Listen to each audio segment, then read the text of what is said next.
자, 우리 하나님 말씀 봅니다. 하나님 말씀은 마가복음 4장 26절에서 29절까지, 그리고 마태복음 3장 2절과 또 7절에서 10절까지입니다. 우리 프린트를 1번부터 10번까지 그렇게 해놨네요. 제가 절수를 맞추지 못했네요. 제가 한 절 읽고 여러분도 한 절 읽고 교독하겠습니다.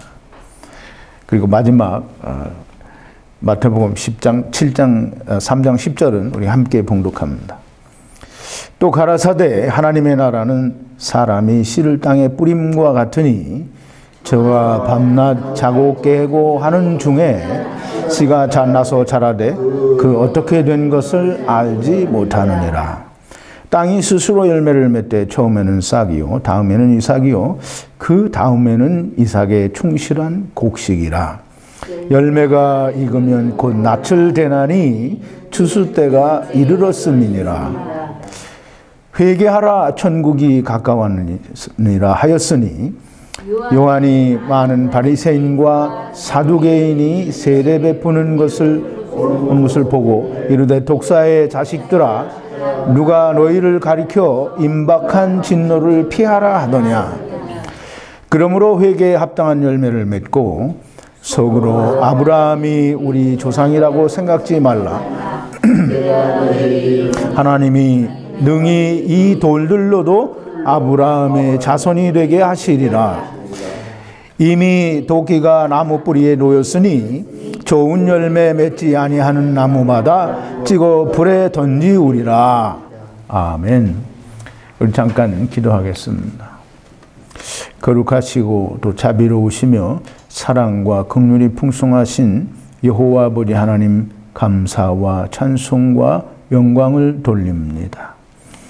아버지 하나님, 하나님께서는 참으로 오랜 세월을 이 하나님을 떠난 인생들에게 하나님의 말씀을 전하시고 또 선지자들을 보내시고 말씀 가운데 하나님의 씨를 담아서 아버지 하나님의 오랜 세월을 가르치고 또 가르쳐 왔사오나 하나님을 떠난 인생들은 하나님의 말씀을 듣기를 또 하나님의 말씀을 알기를 그렇게 원치 아니하였습니다.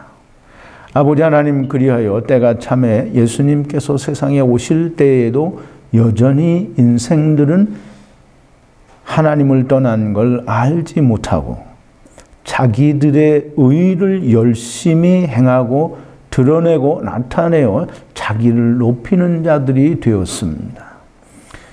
정말 예수 그리스도께서 오셔서 열매를 찾을 때에 참 발견할 수 있었던 열매는 지극히 적은 소수여 세리와 창기들 뿐이었다라고 하는 사실을 아버지여 우리가 상기해 봅니다. 아버지 하나님, 이제도 예수 그리스도께서 비유로 우리에게 말씀해 주신 창조의 비밀을 우리가 공부하고자 합니다. 하나님께서 저희들에게 성령을 물붓듯이 부어주시고 하늘로부터 내리는 신령한 지혜를 충만하게 부어주셔서 우리가 이 비유를 통하여 예수님께서 말씀하시는 그 비밀을 우리가 깨우칠 수 있고 또 우리가 그 비밀을 이해하고 받아들여 믿는 자들이 되게 하여 주셔서 아버지 하나님, 자기의 소유를 온전히 버리는 자들이 되게 하시고 예수 그리스도께서 만나 주시는 세리와 창기들과 같은 그런 자기를 버린 자들이 되게 하여 주시옵소서. 아버지 하나님, 동영상을 통하여 하나님의 말씀을 사모하는 모든 이들에게도 동일한 은혜로 함께하여 주시옵소서. 예수님의 이름으로 기도하옵나이다. 아멘.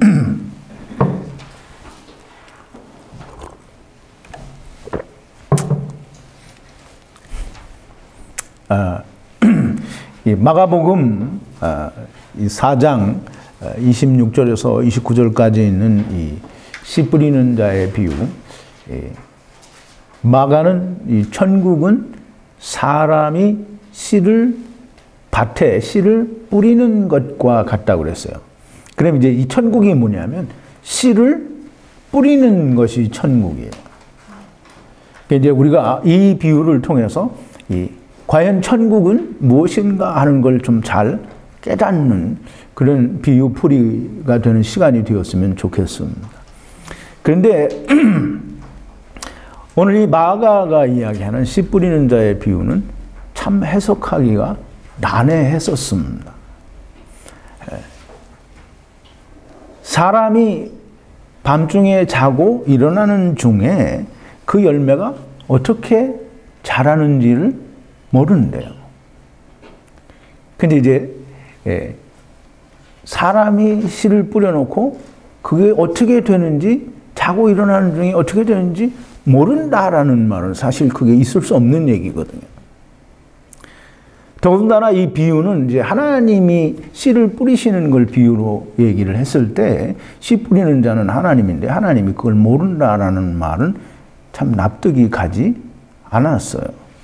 또 땅이 스스로 열매를 맺는다라고 그렇게 얘기를 하는데, 땅이 스스로 열매를 맺는다라는 것은 하나님이 씨를 뿌린 자가, 즉 씨를 뿌린 자가 우리 하나님이라고 그 비유를 해석을 했을 때, 그럼 하나님은 땅이 자라는데 아무 일도 하지 않고 땅이 스스로 자란다라는 거예요. 이 말씀도 참 너무 이해가 또는 받아들이기가 또는 해석하기가 너무 어려웠습니다. 그리고 이제 하나님의 말씀은 항상 오래 묵상하고 또 묵상하면, 그래서 되새김을 하면 깨달아집니다. 그래서 이 말씀을 묵상하는 가운데 이제 깨닫게 되었는데, 이 마태복음 3장에 나오는 요한의 외침과 연결하여 같이 해석을 하지 않으면 해석이 어렵다라는 걸 알게 됐어요. 근데 그렇게 해석이 되고 나니까 이 마가는 정말 그 어느 누구도 이야기하지 않는 예수님께서 말씀하신 비밀을, 그 창조의 비밀을 이야기하고 있다라는 사실을 깨닫게 되었어요. 오늘 이 공부를 통해서 여러분들도 그걸 깨닫는 그런 귀한 시간이 되기를 바랍니다. 정말 중요합니다. 그런데 정말 많은 사람들이 그냥 아무렇게나 해석을 하는 것이라 그렇게 보여집니다. 이제 말씀을 드린 대로 이 마가복음의 씨 뿌리는 비유는 그 앞부분에 이 마태복음 13장에 나오는 씨 뿌리는 비유와 똑같은 비유의 말씀이 있어요. 근데 그 비유의 말씀을 이미 말씀하셨음에도 불구하고 또 다른 씨를 뿌리는 자의 비유를 여기에 또 들으신 거예요. 그러니까 이 앞에 나오는 마태복음 13장에 나오는 씨 뿌리는 비유와 이 씨 뿌리는 비유는 차이가 있어요. 다릅니다. 그래서 이 씨 뿌리는 비유를 올바르게 잘 해석을 해야 정말 이 예수님께서 우리에게 뭘 말씀하시고자 하는 것인가 하는 걸 깨달을 수 있어요. 이제 요한이 이 마태복음 3장에서 외치는 소리가 뭐냐면 회개하라, 천국이 가까웠느니라 그랬어요. 거기 이제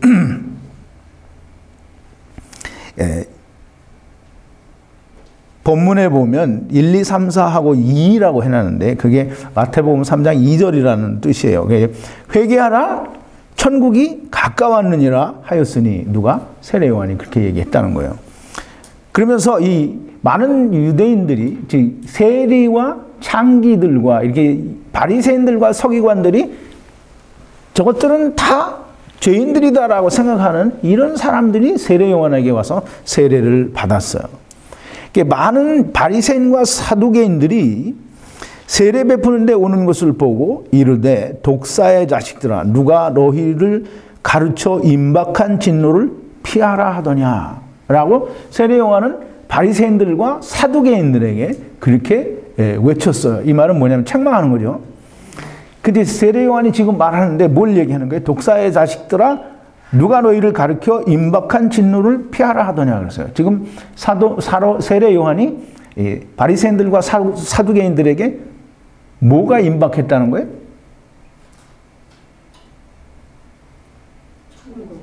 네? 아니 지금 막 읽어드렸는데 딴소리를 하시네. 누가 너희를 가르쳐 임박한 진노를 피하라 하더냐. 그럼 지금 이 세례 요한은 바리새인들과 사두개인들에게 지금 뭐가 가까이 왔다는 거예요? 천국이 가까웠느니라 이렇게 대답하면 안 돼요. 진노가 가까이 왔다는 거예요. 진노는 우리가 쉽게 이야기하면 뭐예요?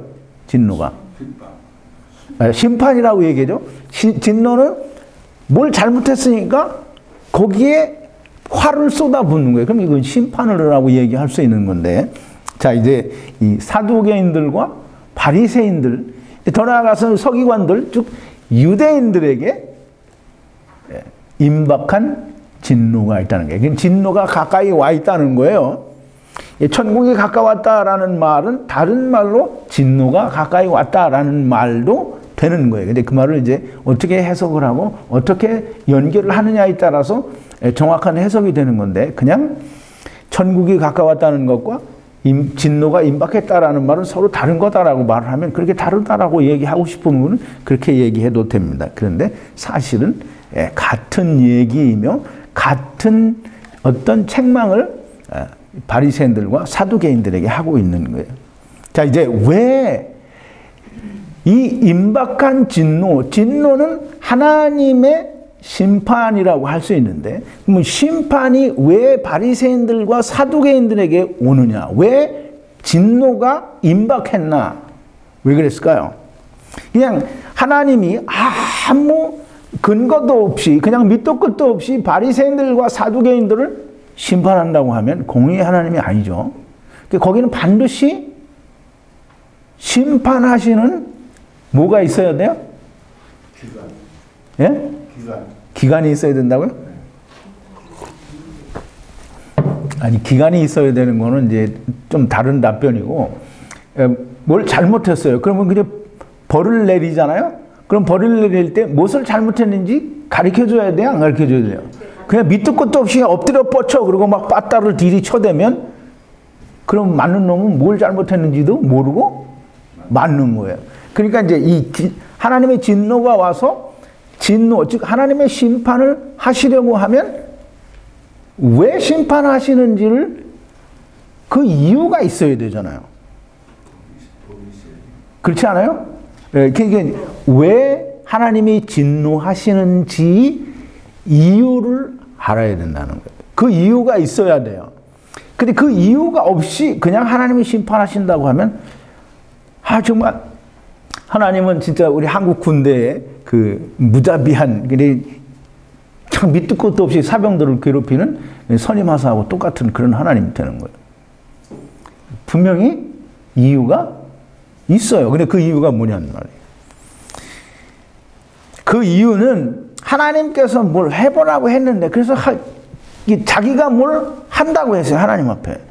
그래서 그럼 해봐라 라고 했는데, 충분히 해볼 수 있도록 해줬는데, 그래서 그 때가 됐는데 못 했어요. 그래서 심판하는 거예요. 자, 이제 잘 이해가 됐죠? 하나님께서 진노하시는 이유가. 근데 이제 이 마태복음에서는 이 세례 요한이 말하는 임박한 진노에 대해서 우리가 어떤 것인지 잘 이해하기가 그렇게 쉽지 않아요.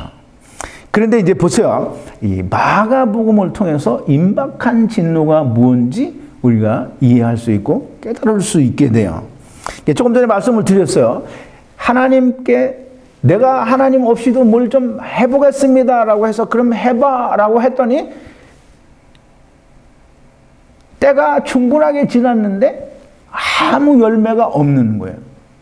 그 열매를 찾으러 오신 것이 예수님이 오신 거예요. 근데 그 열매가 뭐냐면 세례 요한은 뭐라 그러냐면 회개에 합당한 열매라고 얘기했고, 그 회개에 합당한 열매가 뭐냐면 좋은 열매예요. 마태복음 3장에 지금 세례 요한이 이야기하는 그거예요. 임박한 진노. 때가 차서 하나님이 예수 그리스도를 보내셔서 열매를 거두기 위해서 오셨어요. 그게 진노예요. 열매를 거두러 오신 것이 임박한 진노예요. 근데 열매를 거두러 오셨는데 그 열매를 보지 못하셨어요. 즉 그 열매가 뭐냐면 회개에 합당한 열매라고 마태복음 3장에서 이야기하고, 그 회개에 합당한 열매는 나무 뿌리가, 도끼가 나무 뿌리에 놓여 있으니 좋은 열매 맺지 못하는 나무마다 다 찍혀서 불에 던져서 살리운다라고 그랬어요. 그러면 회개에 합당한 열매를 세례 요한이 이 바리새인들과 서기관들에게 얘기하죠. 회개에 합당한 열매를 맺으라. 그리고 나무 뿌리에 도끼가 놓여 있으니 좋은 열매 맺지 못하는 나무마다 찍힌다고 그랬어요. 그러면 회개에 합당한 열매가 좋은 열매예요. 근데 그걸 예수님이 찾으러 오신 거예요. 이제 보세요. 여기서 도끼가 나무 뿌리에 놓였으니 라는 말을 누가는 뭐라고 하느냐면, 누가는 누가가 아니라 마가는 추수 때가 되었다라고 해요. 자, 이제 이 추수 때는 우리는 이제 그 예수님 비유를 들을 때마다 추수 때는 언제라고 생각하죠? 마지막 때의 심판이다라고 생각을 해요. 근데 지금 여기서 마태가 이 세례 요한이 외치는 임박한 진노나 또는 마가가 이야기하는 추수 때는 마지막 때의 추수나 마지막 때의 심판을 말하는 것이 아니라 그것을 나타내고 그것을 보여주는 그림자로서의 이스라엘의 열매에 대한 추수, 심판을 말하는 거예요. 이제 들으시는 분들이 잘 이해를 하시기를 바랍니다. 요한이 말하는 임박한 진노, 또 마가가 이야기하는 추수 때, 이 말은 같은 말이에요. 그래서 추수 때가 가까워서 오늘 제목이 뭐예요? 열매가 익으면 낯을 대나니. 그래서 낯을 대면 뭐 하겠다는 거예요? 수확한다는 거잖아요. 그죠? 그러면 이제 수확한다라는 건 추수한다라는 얘기고, 이 추수 때가 되었다라고 하는 것은 임박한 진노가 가까웠다라는 그 말이에요. 자, 이제 우리가 마가복음에서 마가가 이야기하는 예수님의 비유를 우리가 잘 해석을 해야 됩니다. 이거 해석을 못하면 예수님의 비유가 그냥 다 정말 말도 안 되는 얘기로 다 망가지는 거예요. 이제 마가가 이야기합니다. 또 가라사대 하나님의 나라는 사람이 씨를 땅에 뿌림과 같으니 그랬어요. 하나님의 나라는 사람이 씨를 땅에 뿌림은 뭐예요? 이제 뿌리는 것이 뿌림이에요. 그 뿌림과 같다는 거예요. 그럼 이제 보통 이 비유를 이야기하면서 사람이 하나님으로 비유될 때가 참 많이 있죠. 그럼 이제 밭에 씨를 뿌리는 자 또는 밭을 사는 자는 누구라고 그랬어요? 하나님이에요. 이 땅에 씨를 뿌린다 그랬는데 땅은 이 비유에서 되게 땅은 누구를 얘기하죠? 사람을 이야기하는 거예요. 사람이 이 씨를 땅에 뿌린다 이 말은 하나님께서 사람에게 땅에 씨를 뿌린다는 거예요. 그럼 씨는 뭐죠? 말씀이에요. 씨는 하나님의 말씀이에요. 씨는 항상 하나님의 말씀인데 여기서는 이제 마가가 이야기하는 이 씨는 율법을 말해요. 하나님의 말씀, 율법을 말하는데요. 땅은 사람이고 이 하나님의 율법, 하나님의 말씀을 누가 받았죠? 그럼 이스라엘이 받았어요. 그럼 이스라엘 사람들이 땅이에요. 그리고 이스라엘이 밭이에요. 그래서 이스라엘이 하나님의 말씀을 받은 거예요. 근데 이제 참 여러분들이 잘 이해를 해야 될 게 그래서 이게 제가 이 비유가 천지창조의 비유라는 말씀을 드리는 거예요. 이 저가 보세요. 저가 27절이죠. 마가복음 4장 27절인데 저가 밤낮 자고 깨고 하는 중에 씨가 나서 자라되 그 어떻게 된 것을 알지 못하느니라 그랬어요. 참 이게 참 너무 이해가 안 됐어요. 이게 여기서 씨를 뿌리는 사람은 틀림없이 하나님인데 하나님이 왜 밤낮 자고 깨는 중에 그 자라는 것이 어떻게 되는지 하나님 모를 수 있어요? 모를 수 있어요? 없어요? 없어요. 그럼 당연히 아시는 거죠? 그러면 이제 우리가 다른 말로 표현을 해야 돼요. 분명히 하나님은 아시는데 모른다는 거예요. 그 말은 뭐예요? 이게 우리 영어 표현을 보면 그런 게 많죠. 이 사람들이 이렇게 이야기하다가 이게 안 되는 건데 이 사정을 봐서 줘요. 그럼 주면서 뭐라 그러죠? 그런 표현을 잘 몰라요? 보통 안 되는 걸 하는 걸 보고는 아무 말 안 하려면 I didn't see it. 또 뭘 주면서 I didn't give you 라고 얘기를 한다는 말이에요. 그 말은 뭐냐면 뭘 봐주고 내가 이렇게 주는데 나는 모른다는 거예요. 나하고 상관이 없다. 그러니까 너 알아서 해라 이 말이죠. 지금 하나님이 씨를 뿌렸는데 그 자라는 것이 어떻게 되는지 알지 못한다라는 말은 니네들 해봐. 니네들이 한다고 했으니까. 근데 나는 모른다라는 거예요. 하나님이 거기 간섭 안 하신다는 거예요. 왜? 그 뒤에 보면 얘기하죠. 땅이 누구라 그랬죠? 사람이 스스로 자라나서 스스로 열매를 맺되 처음에는 싹이요. 그 다음에는 이삭이요. 그 다음에는 이삭의 충실한 곡식이라 그랬어요. 그리고 열매가 익으면 낯을 대나니 이는 추수 때가 되었습니다 그랬어요. 이 씨가 땅에 뿌려져서 자라나는데 어떻게 자라나는지 하나님은 간섭을 참견을 안 하신다는 거예요. 왜냐하면 분명히 얘기했어요. 하나님의 말씀 씨는 뭐라 그랬죠? 율법이라고 얘기를 했어요. 율법은 뭐 하는 거라 그랬죠? 내가 나를 지켜서 의롭게 되는 거예요. 이게 무슨 말이냐면 하나님 앞에 우리가 하나님 없어도 하나님처럼 의롭게 될 수 있습니다. 우리가 하나님처럼 될 수 있습니다. 라고 하니까 그럼 나가서 해봐. 라고 하나님이 다 내보내 주었다라는 거예요. 그렇게 내보내 주었는데 지네들이 한다고 했으니까 하나님은 간섭을 안 하는 거예요. 그리고 율법을 자기가 지켜서 행하여 의롭게 되어지는 것이 땅이 스스로 열매를 맺는 거예요. 근데 그렇게 열심히 스스로 열매를 맺기 위해서 율법을 잘 지켜보는데 처음에는 싹이 나고 그 다음엔 이삭이 맺혀요. 그럼 싹이 나고 이삭이 맺히는 것은 율법을 열심히 지켜서 의롭게 되어지는 것 같이 보이는데 그러나 끝에 가서는 그 이삭의 충실한 곡식, 즉 열매가 돼야 되는 거예요. 근데 그 열매는 뭐냐면 율법을 지켜서 의롭게 되어져서 온전한 의로움이 되는 게 아니라 그 충실한 곡식, 즉 열매는 뭐냐면 이 세례 요한이 이야기하는 회개에 합당한 열매라는 거예요. 그 회개에 합당한 열매가 맺어져야 그 예수님이 지금 열매가 맺어지면 즉 회개에 합당한 열매가 맺어지면 곧 뭐를 된다고요?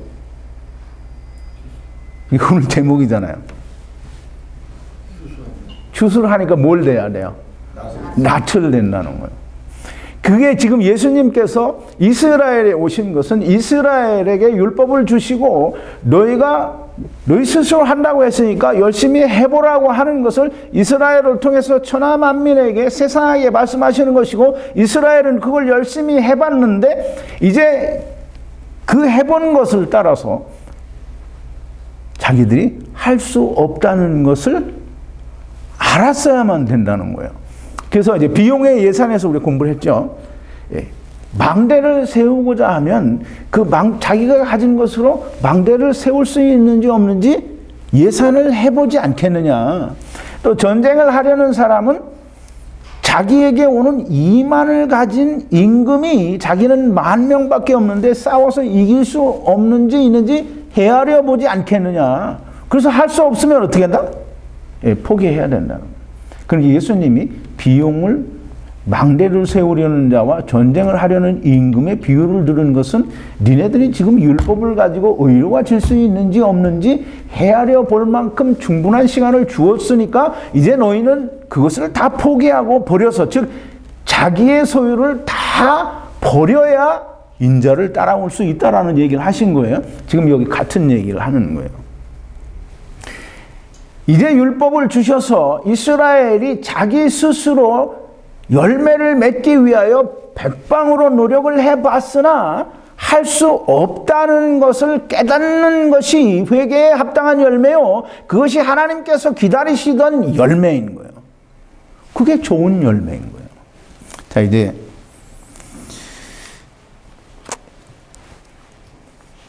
열매가 익으면 곧 낯을 된다. 그 말은 추수 때가 되었음이라 하는 이 말이고 그 추수 때가 되어서 예수님이 오셨는데 이 추수는 무엇을 추수하는 거냐 하면 율법에 대한, 즉 하나님께서 주신 씨, 율법에 대한 열매를 거두시러 오는 거예요.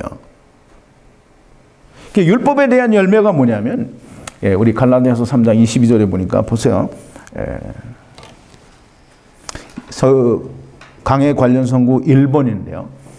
그러나 성경이, 즉 율법이 모든 것을 죄 아래 가두었으니 이는 예수 그리스도를 믿음으로 말미암는 약속을 믿는 자들에게 주려 함이니라 그랬어요. 그러면 이제 율법이, 곧 성경이 모든 것을 죄 아래 가두었다 그랬어요.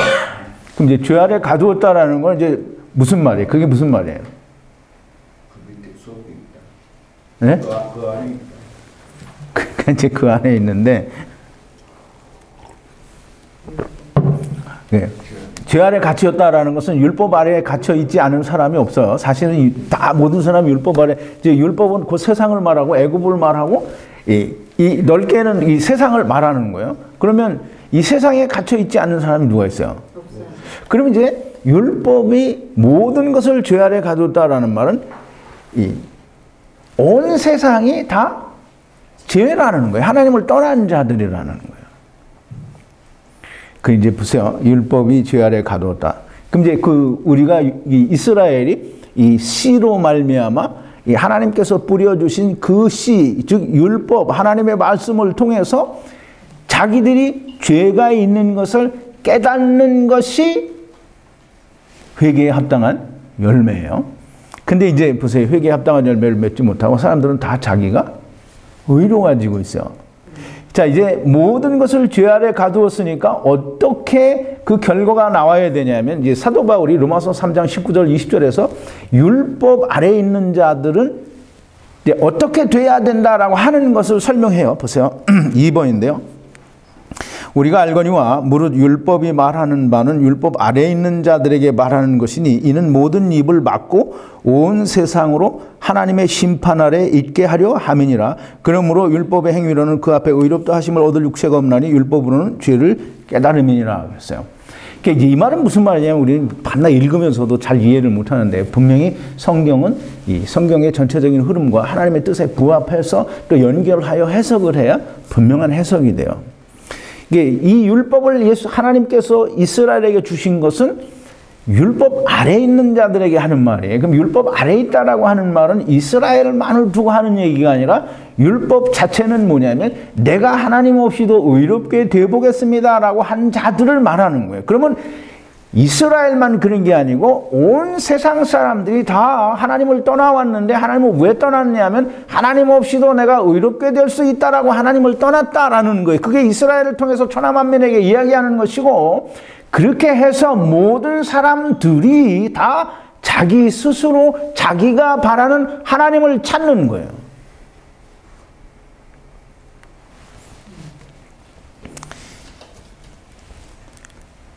근데 이제 보세요. 율법 아래에 있는 자들에게 율법이 뭘 말하느냐 하면, 즉 다시 말해서 내가 하나님 없이도 내가 하나님처럼 될 수 있다라고 하는 모든 사람들이 율법을 통해서, 즉 그 일을 행해 봄으로 말미암아, 그러니까 율법, 이스라엘의 율법을 받은 사람이나 받지 않은 어떤 이 이방인들도, 즉 다시 말해서 같은 여타 종교를 가진 모든 종교인들이 자기들은 영생과 의와 선과 하나님을 찾아서 열심히 영생을 향하여 달려가지만 결국에는 그 끝에 가서 영생을 얻는 종교는 단 한 가지도 없어요. 그러니까 그 종교를 가진 모든 사람들도 다 하나님을 찾지만 결국은 우리는 하나님을 못 찾겠다라고 하고 포기하는 게 회개에 합당한 열매인데, 모든 여타 종교인들도 다 율법을 지키는 자와 똑같이, 바리새인들과 서기관들과 똑같이 자기들은 이렇게 해서 의로워졌다라고 말을 하는 거예요. 자, 이제 율법 아래 모든 것을 가두었어요. 근데 이 말은 뭐냐면, 죄 아래 갇혀서 정말 평생을 수고하고 애쓰고 정말 달려갈 길을 다 달려가고 마지막까지 달려봤는데 우리는 의로워질 수 없고, 그 결과는 뭐냐면 하나님의 심판 아래에 있다는 거예요. 그래서 내가 내 평생을 이제 어떤 그 청화 스님이라는 분이 외국 사람인데요. 그 시를 쓴 게 있어요. 그 자기가 평생을 수고했는데 우리가 어디서 왔는지 모르고 어디로 가야 하는지 모른다는 거예요. 그게 이제 모든 사람이 자기가 하나님처럼 되고 싶어서, 즉 의롭게 되고 영생하고 싶어서 어떤 진리와 선을, 의를 찾기 위해서 평생을 수고를 하는데 그 끝에 가서 보니까 여전히 나는 그냥 아무것도 아니고 죽을 수밖에 없는 존재라고 하는 걸 깨닫는 자가 회개에 합당한 열매를 맺는 거예요. 그래서 나는 그냥 하나님의 심판 아래에 있구나. 그러니까 심판 아래에 있으면 어떻게 해야 돼요? 하나님의 심판은 내가 의롭지 못하면 어떻게 돼야 돼요? 그냥 영원한 사망이에요. 그러면 거기서 구원받으려면 이제 내가 하던 것은 아무리 해봐도 안 돼. 그러면 내가 구원받으려면 어떻게 해야 돼요? 네, 뭐 포기해야 돼요. 근데 그러면 이제 구원받으려면 뭐 바라야 되잖아요. 뭘 바라야, 내가 어떻게 구원될까? 내가 어떻게 하면 구원될까라는 생각을 해야 될 거 아니에요. 그럼 어떻게 하면 구원돼요? 근데 그거 조금 이따 또 얘기할 건데, 항상 이제 묻는 것에 대해서 건너뛰고 더 먼 데 있는 대답을 하는 거예요. 되게 멀리 나가서 대답을 하는 거예요. 근데 나는 이제 내가 이 산을 가다가, 물론 우리는 그런 일이 거의 없지만 이제 호랑이를 만났어요. 이 호랑이가 지금 막 달려들어. 이제 나를 잡아먹으려고 와. 그럼 거기서 뭘 바라겠어요? 아, 나 잡아먹어라. 이렇게 해요? 정신을 차려야 돼요. 정신을 차려야 돼요? 호랑이에 물려가도 정신만 차리면 산다네? 이렇게 설명을 해주는데 내가 원하는 답을 빨리 못해요. 나는 못하니까 누군가가 나를 구해주기를 바라야 되잖아요. 그게 누군가가 나를 구해주기를 바라는 그게 뭐냐면 하나님이 나를 구원해주기를 기대하는 거예요. 왜? 나는 할 수 없으니까. 근데 그럴 때에 이게 세리와 그 창기들이, 세리의 기도에 나오면 그렇잖아요. 하늘을 우러러 감히 바라다보지도 못하고 가슴을 치며 나는 죄인이로소이다. 나를 긍휼히 여겨 주옵소서. 그게 뭐냐면 나는 아무것도 할 수 없으니까 나를 좀 어떻게 해주세요 라는 거예요. 그럼 이제 그럴 때 예수님이 만나주시는 거예요.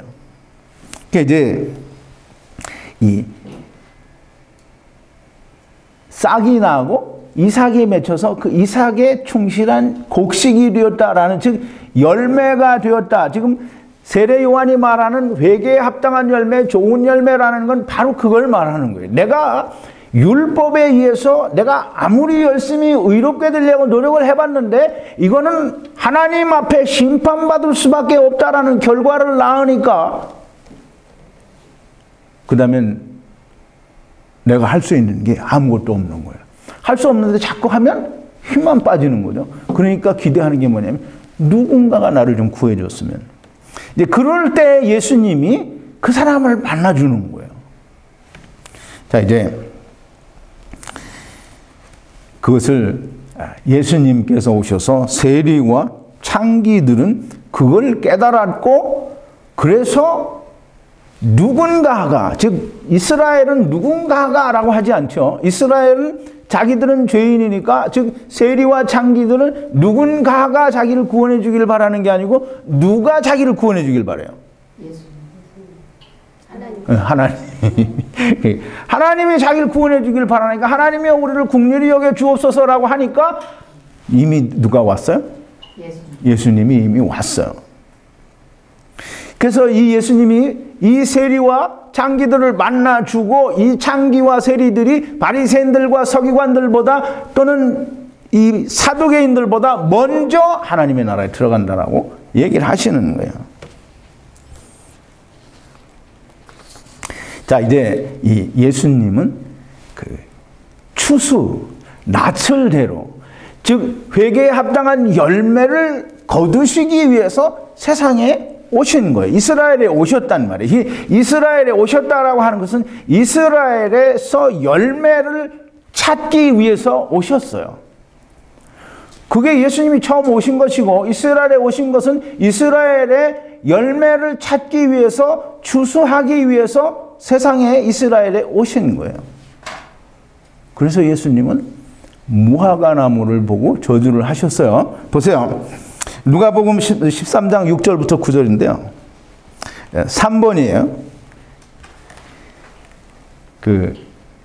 예수님이 무화과나무를 왜 저주하셨나? 그 비유를 우리 이미 공부했죠. 근데 그거 할 때도 이미 이 비유를 잠깐 설명을 드렸는데, 이의 비유로 말씀하시되 한 사람이 포도원에 무화과나무를 심은 것이 있더니 와서 그 열매를 구하나 얻지 못한지라. 과원지에게 이르되 내가 3년을 와서 이 무화과나무의 실과를 구하되 얻지 못하니 찍어버리라. 어찌 땅만 버리느냐? 대답하여 가로되 주인이여 금년에도 그대로 주소서. 내가 두루 파고 거름을 줄이니 후에 만일 실과가 열면이거니와 그렇지 않으면 찍어버리소서 하였다 하시니라 그랬어요. 그럼 예수님이 이스라엘에 오셔서 3년을, 물론 이제 1년에 한 번씩 3번을 왔다는 그런 의미로 해석을 할 수도 있지만, 이제 3년을 그걸 찾았다는 거예요. 열매를. 근데 그 열매를 찾으러 오셨다라는 말은 추수하러 오셨다라는 말이요, 낯을 데려 오셨다라는 말이요, 임박한 진노가 왔다는 것이요, 회개에 합당한 열매, 좋은 열매를 찾기 위해서 오셨다라는 거예요. 그런데 3년을 찾아서 헤맸으나 찾지 못하였다라고 하셨어요. 그래서 이제 먼저 공부한 무화과 나무를 저주하신 이유가 그거예요. 그러니까 이스라엘이 저주를 받은 거예요. 무화과 나무를 저주한 것은 이스라엘에게서 회개에 합당한 열매를 보지 못했고, 율법에 합당한 열매를 보지 못했고, 하나님께서 기다리시던, 하나님께서 바라던 이스라엘에서 나야 할 열매를 보지 못했다라는 것은 이스라엘이 누구를 구원하고 이스라엘이 하나님 앞에 어떠한 의를 이루고 그게 아니라, 하나님께서 기대하시는 것은 애굽에서 이스라엘이 신음하고 괴로워했던 것처럼 율법 안에서 저희가 고통스럽고 괴로워서 하나님 우리는 도저히 할 수 없습니다. 그러니 하나님이 저희를 구원하여 주세요. 우리를 긍휼히 여겨 주시옵소서라고 하는 것이 예수님도 하나님도 이스라엘에 대하여 기대한 하나님의 씨에 대한 열매요. 그것이 회개에 합당한 열매라는 거예요. 그게 이제 추수하러 오신 거예요. 예수님 그걸. 자, 이제 제가 지난번 시간에도 얘기했죠. 하나님께서 이스라엘을 택하신 것은, 이스라엘은 세상에 뭐라 그랬어요? 네? 대표라고 얘기했어요. 근데 그거는 이제 그전부터 얘기하던 거고, 이스라엘은 작은 세상이에요. 그러니까 온 세상을 축소해 놓은 것이 이스라엘의 작은 세상이에요. 그래서 그 작은 세상에는 바리새인들과 서기관들이 있고 세리와 창기들이 있어요. 그러면 온 세상에도 똑같이 바리새인들과 서기관들과 사두개인들이 있고 세리와 창기들과 고아와 과부가 있는 거예요. 자, 이제 보세요. 하나님께서는 이 이스라엘을 택하셔서 이스라엘을 작은 그러니까 모델로 작은 세상으로 온 세상에 전파하시고 증거하시기 위해서 이스라엘을 택하셨다라고 하는 사실을 분명하게 여러분들이 잘 알고 계셔야 되고, 그걸 깨달으셔야만 이 하나님의 말씀을 우리가 올바로 해석하는 데 큰 역할을 하게 되고, 정말 올바른 해석을 할 수 있게 되는 거예요. 이제 우리가 이스라엘이, 즉 무화과 나무가 왜 예수님께로부터 저주를 받았나라고 하는 것은 이미 공부를 했어요. 그런데 왜 저주를 받았나? 열매가 없어서 저주를 받은 거예요.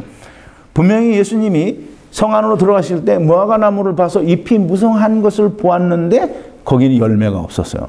그래서 그 열매가 없기 때문에 그 무화과 나무에 열매가 없다라고 하는 것은 곧 이스라엘에 하나님께서 기대하시고 예수님께서 바라시는 그 열매가 없었다라는 거예요. 그 열매는 뭐냐면 이제 마가가 이야기하고 마태가 이야기하는 곡식에 충실한 자기가 스스로 그 씨를 자라게 해서 열매를 맺은 회개에 합당한 열매, 좋은 열매, 그것이 없어서 이스라엘은 저주를 받은 거예요.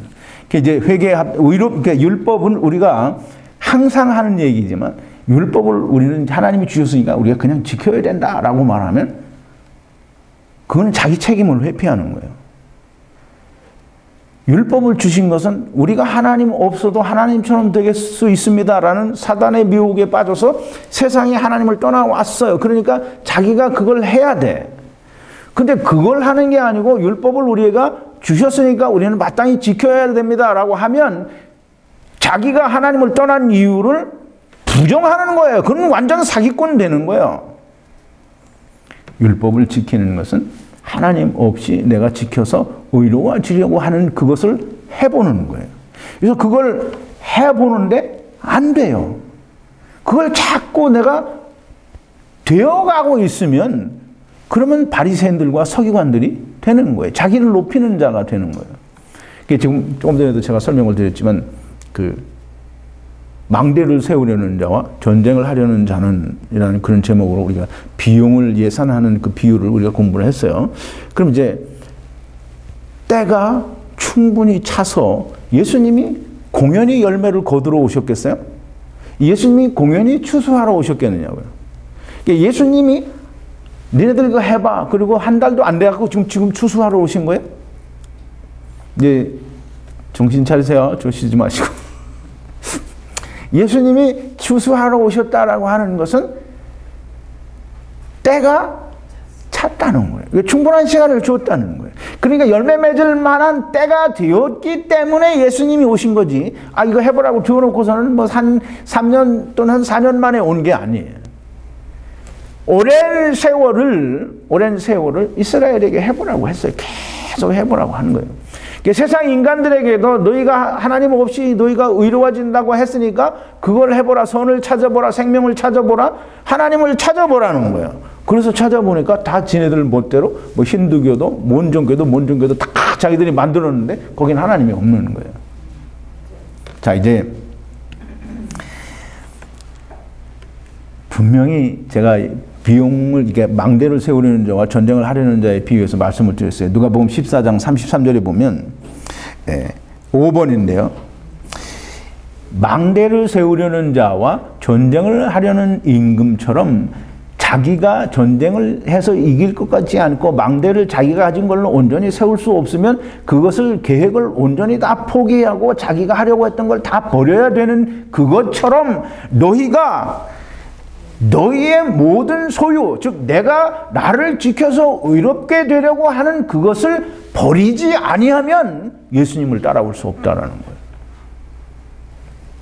근데 이제 보세요. 이걸 다 버리면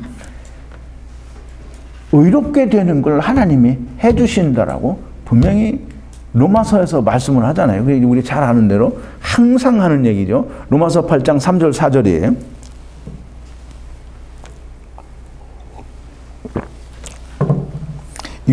6번인데요. 율법이 육신으로 말미암아 연약하여 할 수 없는 그것을. 그러니까 율법은 우리 육신으로 할 수 없다라는 거예요. 할 수 없는 그것을 누가 한다고요? 하나님은 하시나니. 하나님께서 어떻게 하셨냐면 사람들에게 자꾸 해보라는 게 아니에요. 자기의 아들을 죄 있는 육신의 모양으로 보내사 육신의 죄를 그 아들에게 다 정하시고 육신을 쫓지 않고, 즉 다시 말해서 율법으로 말미암아 나를 의롭게 하려고 하는 사람이 아닌 영을 쫓아서 아버지께서 아들로 말미암아 이루어 주신 그것을 믿는 자들에게 무엇이 이루어지게?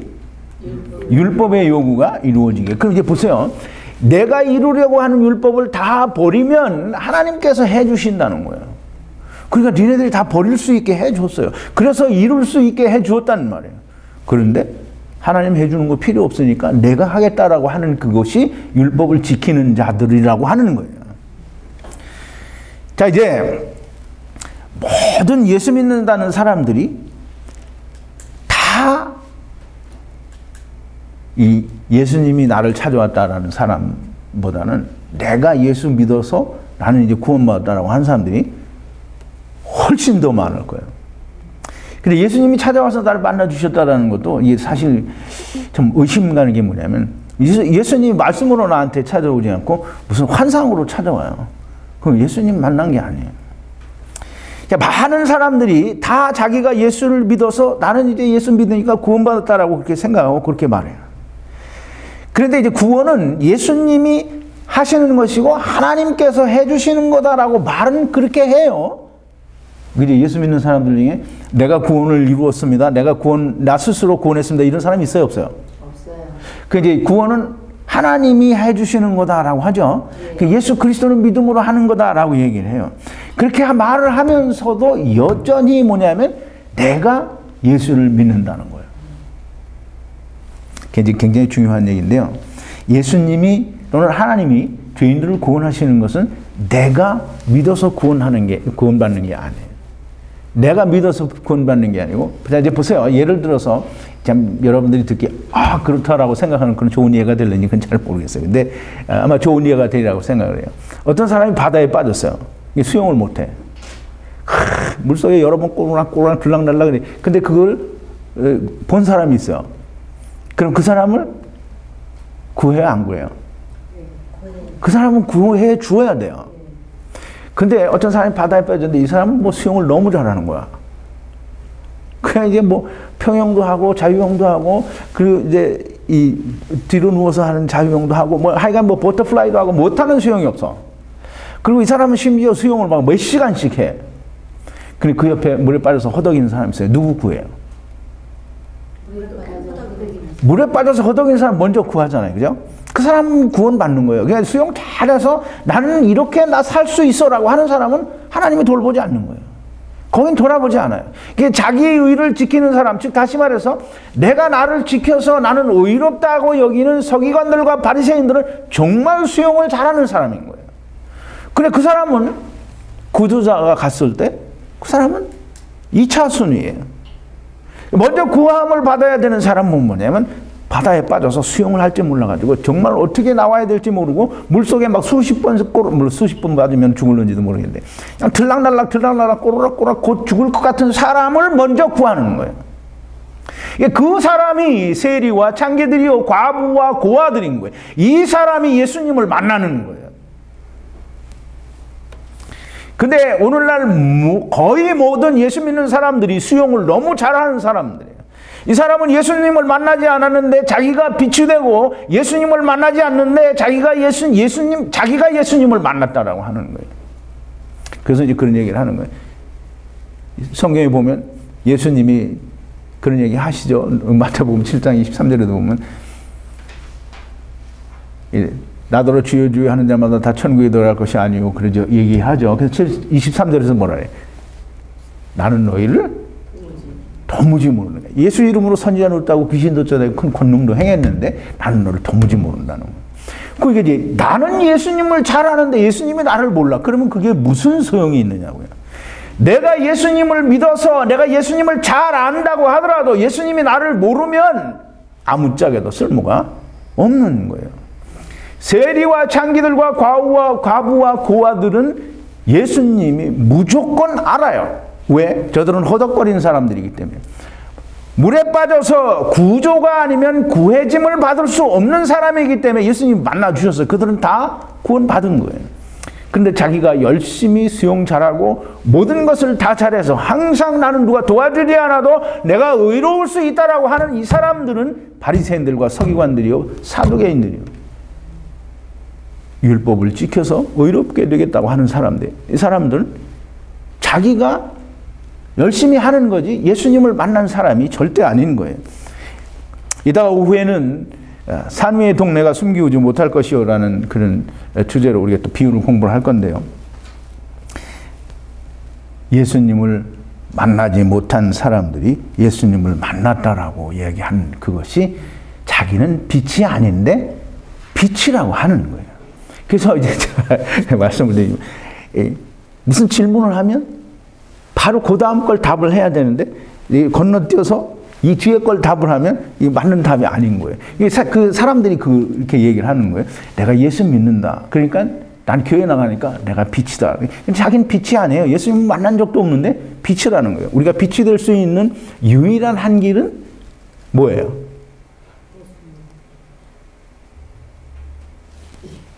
어려운 게 아닌데 너희는 주 안에서 빛이라 그랬어요. 그러면 이제 그 사도 바울이 에베소서 5장 8절에서 얘기했는데 우리가 빛이 되려면 예수님께로부터 우리가 빛의 비추음을 받아야 돼요. 그래서 우리가 빛이 되어야만 돼요.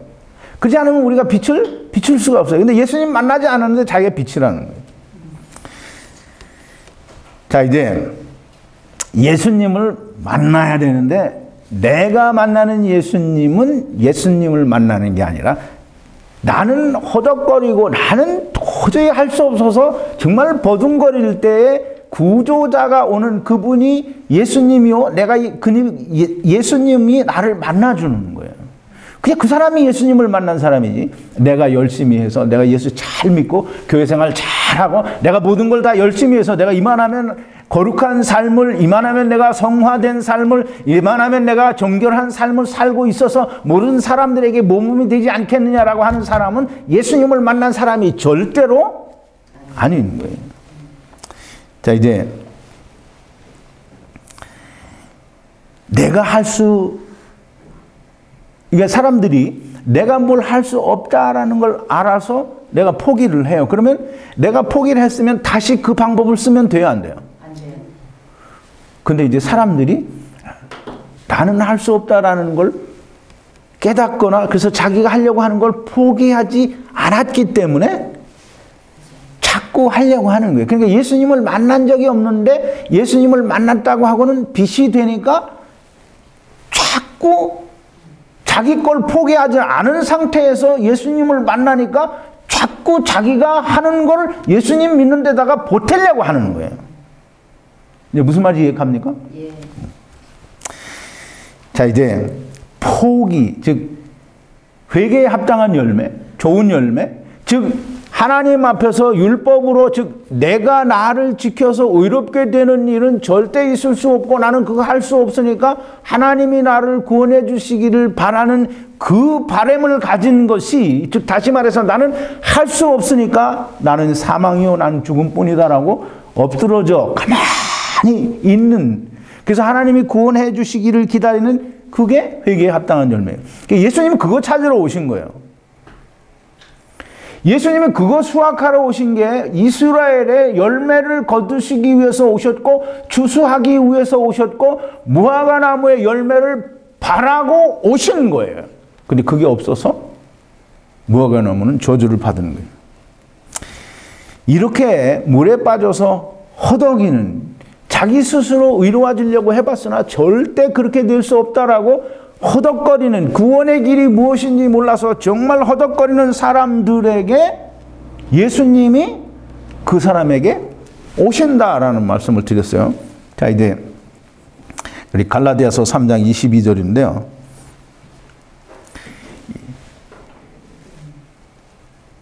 우리가 22절부터 25절까지인데 아까 조금 전에 읽었던 부분도 같이 포함되는데요. 그러나 성경의 모든 것을 죄 아래 가두었으니 이는 예수 그리스도를 믿음으로 말미암는 약속을 믿는 자들에게 주려 함이니라. 믿음이 오기 전에 우리가 다 율법 아래 매인바 되고 계시들 믿음의 때까지 갇혔느니라. 이같이 율법이 우리를 그리스도에게로 인도하는 몽학선생이 되어 우리로 하여금 믿음으로 말미암아 의롭다함을 얻게 하려 함이니라. 믿음이 온 후로는 우리가 몽학선생 아래에 있지 아니하도다 그랬어요. 이제 예수님이 오셔서 그 만나주는 건 뭐냐면 율법 아래 갇힌 자, 그래서 메인바 된 자들에게 믿음을 주기 위해서 율법 아래 가두었다라는 거예요. 그래서 율법 아래서 허덕거리고 율법 아래서 죄만 깨닫고 나는 구원을, 즉 의롭게 될 수, 선하게 될 수, 하나님처럼 될 수 절대로 없다는 것이 깨달아진 사람, 즉 허덕거리는 사람, 그 사람을 믿음이 온다는 거예요. 그 사람에게 믿음이 온다는 거예요. 믿음은 뭐라 그랬어요? 바라는 것들의 실상이요 뭐 그거 하지 말고 믿음은 지금 여기 보니까 믿음이 뭐예요? 믿음은 하나님. 이게 율법 아래에 있는 사람들이 그 율법에서 나타난 율법에는 누가 있어요? 뭐가 숨겨졌어요? 율법에는? 예? 율법은 우리를 누구에게로 인도한다고요? 율법은 우리를 모학 선생으로 인도해요? 그럼 이제 율법은 우리를 그리스도에게로 인도하는 모학 선생이잖아요. 그러면 율법은 뭘 나타내고 있어요? 예수 그리스도를 나타내는 거예요. 그러면 믿음을 주려 한다라는 말은 뭐냐면 누구를 주려 한다? 예수 그리스도를 주려 한다. 그러니까 이 허덕거리는 사람에게는 무조건 예수님이 만나요. 그러면 내가 예수님을 만나는 거예요? 예수님이 나를 만나는 거예요? 예수님이 나를. 그래서 이제 보세요. 그래서 에베소서 2장 8절인데요. 9번이에요. 마지막에. 너희가 그 은혜를 인하여 믿음으로 말미암아 구원을 얻었나니 이것이 너희에게서 난 것이 아니요 하나님의 선물이라 했어요. 믿음은 하나님의 선물이라 그러죠? 예. 그 이제 사람들이 이게 불평을 해요. 내가 예수 믿었다고 하는 사람들이 불평을 할 게 그거예요. 왜 어떤 사람에게는 믿음을 주고 어떤 사람에게는 주지 않느냐? 이거는 너무 불공평한 거 아니냐? 절대 불공평한 게 아니에요. 하나님이 예정을 그렇게 하셨어요. 정말 물에 빠져서 허덕거리고 구원받을 수 없는 정말 죽어가는 인간들에게 믿음을 주는 거예요. 그러니까 내가 믿어서 나는 믿음이 있다라고 하는 사람은 절대 하나님 주신 믿음이 아닌 거예요. 내가 믿는 믿음이지. 하나님께서는 믿음을 주셔요. 누구에게? 누구에게 줘요? 허덕거리는 사람에게 주는 거예요. 사망에 빠져서 지금 망망대해에 어두움의 바다에 사망의 바다에서 살아나려고 그렇게 애를 쓰는데 도저히 살아날 가망이 없는 자력으로는 살아날 수 없는 그 사람을 믿음을 주신다는 거예요. 믿음이 누구라 그랬죠? 그 예수님이 그 사람에게 간다는 거예요. 근데 사람들은 왜 나는 믿음을 안 주냐 그러는데 그것은 자기가 바리새인과 서기관이기 때문에 믿음을 받지 못하는 거예요. 자, 이제 말씀을 정리를 좀 합니다. 우리 지난주에도, 지난 금요일인가? 지난번 강해 때에도 말씀을 드렸는데, 이스라엘은 작은 세상입니다. 세상을 축소해서 이스라엘을 택하시고, 이스라엘을 그 세상에 있는 모든 것을 거기에 담아서 세상 사람들에게 말을 하는 거예요. 이스라엘에는 세상에 있는 것이 다 있어요. 바리새인들과 서기관들이 이스라엘에 있고 또 세리와 장기들과 과부와 고아가 이스라엘에 있어요. 근데 이것이 이스라엘에만 있는 것이 아니라 이스라엘의 본래의 모습인 세상에도 바리새인들과 서기관들이 사두개인들이 있고 또 세리와 장기들과 과부와 고아가 세상에도 있는 거예요. 바리새인과 서기관과 사두개인들은 정말 수용을 잘하는 사람들이고 자기 스스로 생명을 얻는 사람들이고 세리와 장기와 그 과부와 고아들은 자기 스스로 생명을 얻을 수 없는 수용을 못해서 사망의 물에 바다에 빠져서 죽어가는 사람들이에요. 그래서 구원을 기다리는 하나님의 은혜만을 구하는 이 사람들이 세상에도 똑같이 있다는 거예요.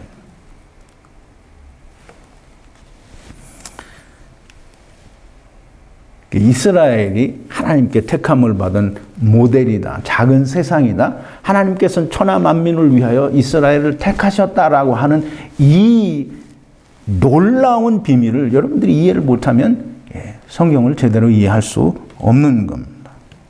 자, 이제 임박한 진노가 왔다. 이 말은 추수할 때가 되었다라는 말이요. 이 말은 곧 예수님께서 이스라엘에 오신 것은 이스라엘의 즉 무화과 나무의 열매를 기대하고 오셨다라는 건데 그 열매가 뭐냐면 회개에 합당한 열매요. 좋은 열매인데 그것은 뭐냐면 하나님께서 이스라엘이 애굽에 가 있던 이스라엘에게 기대하신 것처럼 율법 아래 갇힌 이스라엘에게 바라는 똑같은 것이 그것과 이게 이스라엘이 애굽에서 하나님께 들려줬던 것과 똑같은 것이 애굽의 율법에 갇힌 이스라엘에게서 나타나기를 기대하시고 그걸 찾아서 이스라엘에 때가 차서 오신 거예요. 근데 이스라엘에 오신 예수님은 이스라엘에서 회개에 합당한 열매, 즉 좋은 열매, 하나님 앞에서 나는 죄인입니다. 나는 절대로 하나님의 의에 달할 수 없으니까 나는 사망입니다. 하나님 나를 긍휼히 여겨 주시옵소서 라고 하는 회개에 합당한 열매, 좋은 열매가 없어서 이스라엘은 어떻게 했어요? 예수님이 저주했어요. 그 저주했으니까 어떻게 심판받는 거잖아요. 이스라엘은 심판받았어요. 자, 우리가 다 이스라엘 안에 있는 바리새인들과 서기관들 그리고 사두개인들과 같은 나 스스로 예수님을 찾아서 만나는 사람이 아니라 세리와 창기들과 그리고 과부와 고아들처럼 예수님께서 오셔서 만나주시는, 그래서 하나님이 예수 그리스도로 즉 믿음으로 우리에게 선물로 주셔서 우리가 구원을 받는 그런 사람들이 다 되어지기를 바랍니다. 기도하시겠습니다. 거룩하신 여호와 아버지 하나님, 감사와 찬송과 영광을 돌립니다. 오늘도 하나님께서 저희들에게 주신 비유의 말씀을 통해서 우리가 하나님의 뜻을 분별하고 우리가 어떻게 구원을 받을 수 있는지에 대해서 우리가 생각을 해봤습니다. 하나님, 우리에게 성령을 부어주시고 하늘로부터 내리는 신령한 지혜를 충만하게 부어주셔서 우리가 이 하나님께서 우리에게 바라시는 그 회개에 합당한 열매를, 그리고 좋은 열매를 우리가 맺을 수 있게 하시고 우리가 다 우리에게 찾아오시는, 정말 사망 가운데에서 죽음의 바다에서 흑암의 바다에서 헤매이고 있는, 그래서 정말 허덕거리는 인생들에게 찾아오시는 이 예수님을 우리가 다 만나서 구원받는, 믿음을 선물로 받는 자들이 다 되어지게 하여 주시옵소서. 예수님의 이름으로 기도하옵나이다. 아멘.